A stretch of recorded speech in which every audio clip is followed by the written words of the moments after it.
my noble friend can help us with some answers on that. My Lords, I rise to move the amendments in my noble friend Lady Bennett's name and also that in my name. Now, it is such a pleasure to hear the words man-made climate change coming from the government benches. It's a real pleasure because when I first came here in 2013, I was the only person talking about it. So thank you, everybody who's mentioned it today. Now, I support quite a lot of the amendments in this group, but I am slightly concerned about the noble Lord Lansley's amendments, and perhaps he'd like to clarify, because it looks as if his amendments would prevent a spatial plan or a local plan from actually targeting net zero carbon emissions earlier than 2050.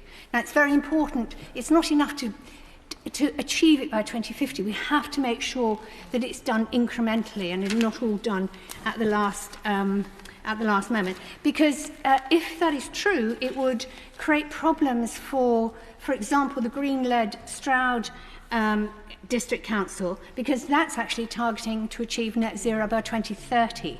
And so it would be madness to try to delay anything like that. So I'm not sure if that's the intention, but I would like to know.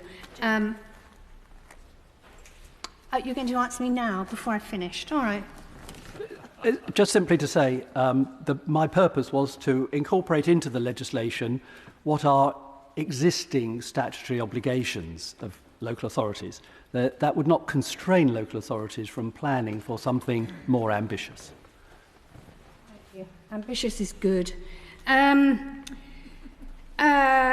And also 226, I think we need to define mitigation and adaptation in relation to the Climate Change Act of 2008. Because again, the Climate Change Act targets 2050 and we cannot risk any council plans that seek to achieve net zero sooner. And now moving on to hedgehogs.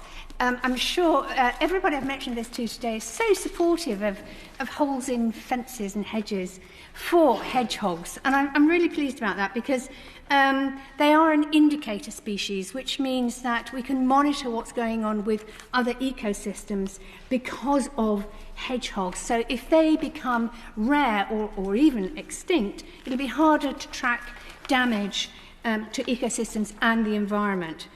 They do indicate the health of the environments and nature as a whole. And the State of Britain's Hedgehogs report found that numbers are down in rural areas by between 30 and 75% since 2000. So clearly we have a problem here.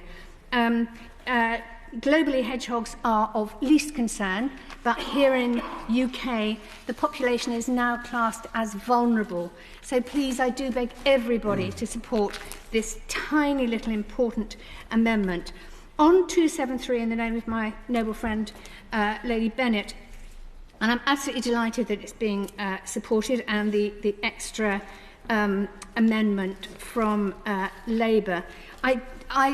I personally have been talking about this since I was first elected in 2000. I just don't know why it's still not understood that all buildings have a carbon content. And when you destroy them, when you knock them down and you throw the debris away, you are wasting carbon and you are then generating more carbon by replacing them. So please, something along these lines really has to go in this bill. And I don't understand why the government hasn't woken up to that yet. Now, my amendment, 293, I really wish I'd put something in here about, after the hedgehogs, I really wish I'd put something in here about swift habitats, because there are real concerns about the swift population in Britain. And obviously, preserving and enhancing habitat has a big impact on, well, all birds, but particularly swifts, because they actually arrive in the UK during the summer and they lay their eggs and they incubate them here. And they like to live within houses and churches, and they need spaces to get into nesting sites for themselves. And a lot of developers now are using Swift bricks with little holes, and they allow Swifts to actually, they allow them spacious housing very safely within houses. Now, we can also, of course, retrospectively put up Swift boxes, which can do the same. And Swifts play a crucial role in, for example, controlling insect pests. So we do need to support them, and numbers have plummeted, a 53% decline since 2016, and it's just very, very disturbing.